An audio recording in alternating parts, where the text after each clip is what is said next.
स्वागत है आपका टारगेट एग्जाम ओनली पर। आज की क्लास सीटेट, एसटेट, यूपीटेट और सभी शिक्षण परीक्षाओं के लिए अत्यंत महत्वपूर्ण है। देखिए, समास एक ऐसा टॉपिक है जिसे छोड़ना मतलब अपने नंबर खुद कम करना है। तो आज हम समास को इतने आसान तरीके से समझेंगे ना कि परीक्षा में कोई भी सवाल छूटेगा ही नहीं। तो चलिए टाइम वेस्ट नहीं करते, सीधे एक सवाल से शुरू करते हैं। ये 2015 की एलडीसी परीक्षा का सवाल है। इनमें से बहुव्रीहि समास का उदाहरण कौन सा है? ऑप्शंस है पंचवटी, करोड़पति, चतुर्भुज या चरण कमल। क्या लगता है? सोचिए जरा। इसका सही जवाब है ऑप्शन सी, चतुर्भुज। लेकिन सवाल ये नहीं है कि जवाब क्या है, सवाल ये है कि ये जवाब क्यों है। बस थोड़ी देर में ये पूरी तरह से साफ हो जाएगा। और सिर्फ यही नहीं, ऐसे किसी भी सवाल को पहचानने का तरीका भी पता चल जाएगा। तो उस सवाल के जवाब तक पहुंचने के लिए सबसे पहले हमें इसकी नींव को समझना होगा। मतलब आखिर ये समास है क्या भला? देखिए, बहुत सीधे और सरल शब्दों में कहें तो समास का मतलब है संक्षिप्तीकरण, मतलब किसी चीज को छोटा करना। ये दो या दो से ज्यादा शब्दों को मिला के एक नया, छोटा और अर्थपूर्ण शब्द बनाने की प्रक्रिया है। जैसे इतना लंबा कहने की जगह राजा का पुत्र हम बस कह देते हैं राजपुत्र, है ना, भाषा को ज्यादा असरदार बनाने का तरीका। अच्छा, अब समास की दुनिया में ये 4 शब्द जानना बहुत जरूरी है। जो नया शब्द बना, जैसे राजपुत्र, उसे कहते हैं समस्त पद। और जब हम उसे वापस खोलकर राजा का पुत्र बनाते हैं तो वो कहलाता है समास विग्रह। पहले वाले हिस्से राज को हम बोलेंगे पूर्व पद और दूसरे हिस्से पुत्र को उत्तर पद। बस इतनी सी कहानी है। और दोस्तों, समास का सबसे बड़ा सीक्रेट यहीं छिपा है। हम समास के प्रकार को इस बात से पहचानते हैं कि कौन सा पद प्रधान है, मतलब असली मीनिंग पहले पद से आ रहा है या दूसरे से। जैसा कि यहाँ दिख रहा है, इसी एक टेबल से अव्ययी भाव, तत्पुरुष, द्वंद्व और बहुव्रीहि सारे प्रकार तय होते हैं। बहुत बढ़िया। अब जब नींव एकदम पक्की हो गई है तो चलिए एक एक करके इन 6 के 6 प्रमुख भेदों को पहचानना सीखते हैं। तो सबसे पहले है अव्ययी भाव समास। इसकी पहचान एकदम सीधी है।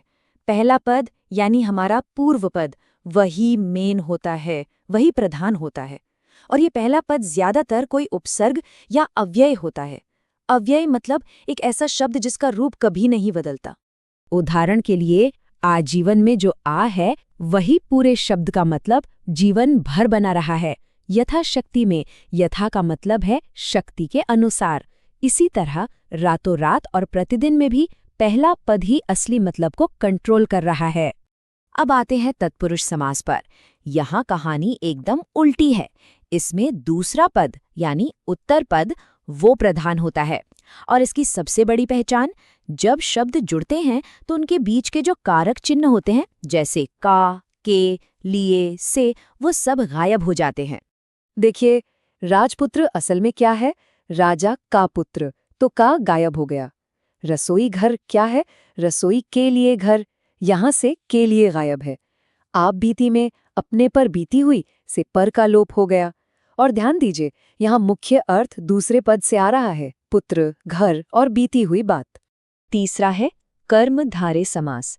इसको आप तत्पुरुष का ही एक स्पेशल केस समझ सकते हैं, जहां उत्तर पद ही प्रधान है। लेकिन यहाँ खास बात यह है कि पहला पद या तो दूसरे पद की कोई विशेषता बताएगा या फिर उससे किसी चीज की तुलना करेगा। इसके उदाहरण देखिए, बिल्कुल साफ हो जाएगा। नील कमल मतलब नीला है जो कमल। यहाँ नील शब्द कमल की विशेषता बता रहा है। चंद्रमुख यानी चंद्र जैसा मुख, यहाँ मुख की तुलना चांद से की जा रही है। और महापुरुष है महान है जो पुरुष। ये सब कर्मधारय हैं। अब आता है वो समास जिसे पहचानना बच्चों का खेल है, द्विगु समास। इसमें भी उत्तर पद ही प्रधान होता है, पर इसकी सुपर पावर ये है कि इसका पहला पद हमेशा हमेशा एक संख्या होगी और पूरा शब्द मिलकर किसी समूह या ग्रुप को दर्शाएगा। जैसे चौराहा, सीधा मतलब 4 राहों का समूह। नवग्रह मतलब 9 ग्रहों का समूह। और पंचवटी यानी 5 वटों का समाहार। देखा, इन सब में पहला शब्द एक नंबर है। अब है द्वंद्व समास। द्वंद्व शब्द का मतलब ही होता है बराबरी का मुकाबला। तो बस इस समास में दोनों पद प्रधान होते हैं, दोनों बराबर के इम्पोर्टेंट। जब इनका विग्रह किया जाता है तो बीच में और या आता है, और अक्सर इन शब्दों के बीच में एक छोटा सा हाइफन माइनस का चिन्ह भी लगा होता है। जैसे पाप पुण्य, इसका विग्रह होगा पाप और पुण्य। राजा रानी का विग्रह होगा राजा और रानी। अब देखिए, यहाँ पाप भी उतना ही महत्वपूर्ण है जितना पुण्य। राजा और रानी दोनों बराबर हैं, कोई किसी से कम नहीं। और अब बारी है सबसे अनोखे, सबसे खास समास की, जो एक तरह से सारे नियम तोड़ देता है, बहुव्रीहि समास। इसमें न तो पहला पद प्रधान है न दूसरा। ये दोनों पद तो बस मिलकर किसी तीसरे बिल्कुल ही अलग मतलब की तरफ इशारा करते हैं। यहाँ शब्दों का शाब्दिक अर्थ नहीं, बल्कि उनका सांकेतिक अर्थ ही सब कुछ है। यह सबसे शानदार उदाहरण है। दशानन का सीधा मतलब है 10 मुख वाला, पर ये शब्द हम किसके लिए इस्तेमाल करते हैं? रावण के लिए। नीलकंठ का मतलब है नीला गला, पर ये शब्द सुनते ही मन में भगवान शिव आते हैं। देखा कैसे दोनों शब्दों ने मिलकर अपनी पहचान छोड़ी और एक तीसरे विशेष व्यक्ति का नाम बन गए। चलिए, अब तक जो कुछ भी सीखा है उसे आजमाने का वक्त आ गया है। देखते हैं परीक्षा में आए इन सवालों को हल कर पाते हैं या नहीं। ये सवाल पीएसआई और पटवार दोनों परीक्षाओं में आ चुका है। शब्द है तुलसीकृत। तो बताइए इसमें कौन सा समास है? याद रखिए, सारा राज इसके विग्रह में छुपा है। सही जवाब है ए, करण तत्पुरुष समास। क्यों? क्योंकि इसका विग्रह है तुलसी द्वारा कृत। यहाँ द्वारा जो कारक चिन्ह है उसका लोप हुआ है, और यही चीज इसे तत्पुरुष समास बनाती है। अच्छा, अब एक आखिरी और सबसे जरूरी बात। कुछ समास ऐसे हैं जिनमें बहुत कंफ्यूजन होता है, तो चलिए सबसे बड़ी उलझन को आज हमेशा के लिए खत्म करते हैं। यहाँ बहुत ध्यान से देखने की जरूरत है, क्योंकि यहीं पर अक्सर गलती होती है। शब्द है नीलकंठ। अगर इसका विग्रह किया जाए नीला है जो कंठ, मतलब सिर्फ गले की विशेषता बताई जा रही है, तो ये कर्मधारय समास है। लेकिन अगर विग्रह ऐसे हो नीला है कंठ जिसका, अर्थात शिव, मतलब किसी खास व्यक्ति की बात हो रही है, तो ये फौरन बहुव्रीहि समास बन जाता है।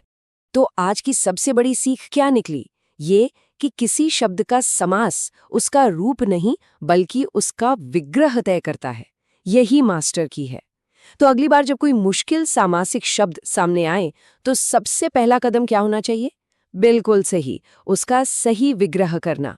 यही वो रास्ता है जो हमेशा सही जवाब तक ले जाएगा।